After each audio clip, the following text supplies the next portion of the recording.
সব সময় মাছ মাংস না খেয়ে অন্যরকমও আমরা কিছু তরকারি বানিয়ে খেতে পারি। খুব টেস্টি, ছোট বড় সবার খুব প্রিয়, সবাই খুব খেতে ভালোবাসবে। এই কাঁচা কলার রেসিপিটা সম্পূর্ণ ভিডিওটা দেখো, আশা করি ভালো লাগবে। আমি 4টা কলা নিয়েছি এখানে, কাঁচা কলা। তো এখানে দেখো গ্যাসে ফ্রাই প্যান বসিয়ে দিলাম, একটু জল দিয়ে দিলাম। জলটা গরম হওয়ার পর কলাগুলি আমি দিয়ে দিলাম। কলাগুলি ভালো করে ধুয়ে আমি দিয়েছি। তো এখন একটু হলুদ দিয়ে দিয়েছি, কারণ কলার যে কষ থাকে ওইটা যাতে কালোভাবে না লেগে যায় গলার মধ্যে। তো হলুদ দিয়ে দিলে খুব ভালো হয়, কালারটা কিন্তু মানে কালো হয় না, একটু হলুদ হলুদ ভাব হয়ে যায়। তো ঢাকা দিয়ে একটু সিদ্ধ করে নিয়েছি। আর এখানে আমি ডালটা প্রায় আধা ঘন্টা ভিজিয়ে রেখেছিলাম, আধ ঘন্টা ভিজিয়ে রেখে ধুয়ে তারপরে এখন আমি মিক্সারে এটা পেস্ট করে নেব। আর এই কাঁচকলার রেসিপিটা সম্পূর্ণ ভিডিওটা দেখো, স্কিপ না করে, আশা করি ভালো লাগবে। খুব মানে অল্প কিছু দিয়ে আমরা এই রেসিপিটা তৈরি করি। তো চলো, আমার ডাল পেস্ট হয়ে গেছে। আর ডালের বড়ার জন্য আমি ডালের পেস্ট করে একটা কাঁচা লঙ্কা কুচি করে দিয়েছি, আর হলুদ আর লবণ দিয়ে মানে ডালের বড়ার ডোটা তৈরি করেছি। আর এটা একটু ডিলেট হয়ে গেছে, তো সেই জন্য তোমাদের বলে দিলাম।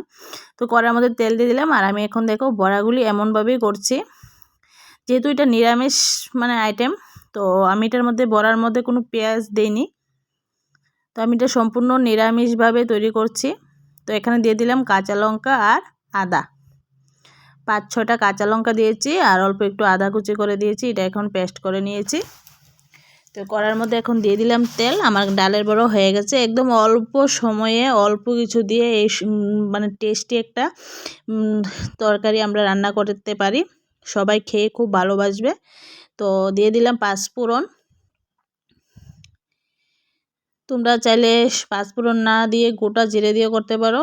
তো আমি এখানে দিয়ে দিয়েছি পাঁচফোড়ন। আর পাঁচফোড়ন যেহেতু নিরামিষ তরকারি করছি, পাঁচফোড়নটা দিলে স্মেলটা খুব ভালো আসে, টেস্ট খুব ভালো হয়।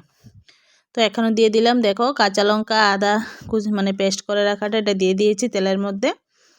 তো এখন আমি একটু একটু করে মশলা দেব, তেমন কোনো মশলা না। তো দেখো একটু জল দিয়ে দিয়েছি, মশলাটা এখন আমি দিয়ে দেব। আর এটা মানে দিদা ঠাকুমাদের রান্না বলতে পারো, আগেকার দিনের খুব টেস্টি, একদম মানে হালকা পাতলা একটা তরকারি। তো সবাই খেয়ে খুব ভালোবাসবে। এখন দিয়ে দিলাম 1/2 চামচ হলুদ গুঁড়া, 1/2 চামচ জিরে গুঁড়া, 1/2 চামচ ধনিয়া গুঁড়া। তো চলো এখন এটা আমি একটু কষিয়ে নেব।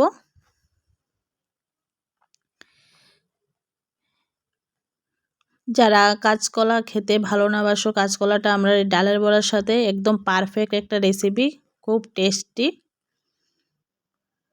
যারা নিরামিষ মানে মাঝে মধ্যে নিরামিষ খাও, তারা এই নিরামিষ দিনে এই আইটেমটা অবশ্যই তৈরি করে খাবে, খেয়েও খুব ভালো লাগবে।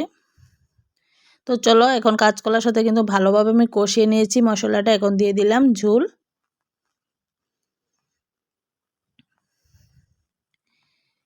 তো আমি কিন্তু কলাটা ভাজার সময় কিন্তু আমি কোনো আর হলুদ ইউজ করতে হয়নি, কারণ যেহেতু হলুদ দিয়ে সিদ্ধ করেছিলাম।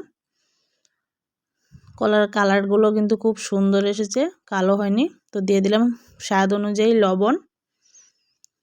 তো এখন আর একটু ফুটিয়ে নেব। চলো, আমি একটু ঢাকা দিয়ে ফুটিয়ে নিয়েছি।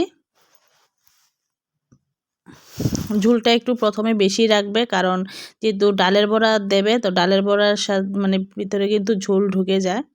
তো এই জন্য ঝোলটা প্রথমে বেশি রাখতে হয়, তারপরে কিন্তু একদম মাখা মাখা হয়ে যাবে। তো চলো, ডালের বড়াগুলো এখন দিয়ে দিয়েছি।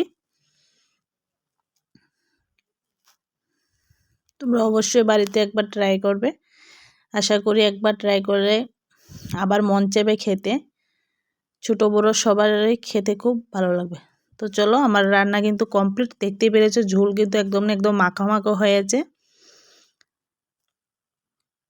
আর আমি কিন্তু কোনো গুঁড়ো লঙ্কা ইউজ করিনি, এই জন্য বলেছি ছোট বড় সবাই খুব খেয়ে ভালোবাসবে, গুঁড়ো লঙ্কা দিইনি।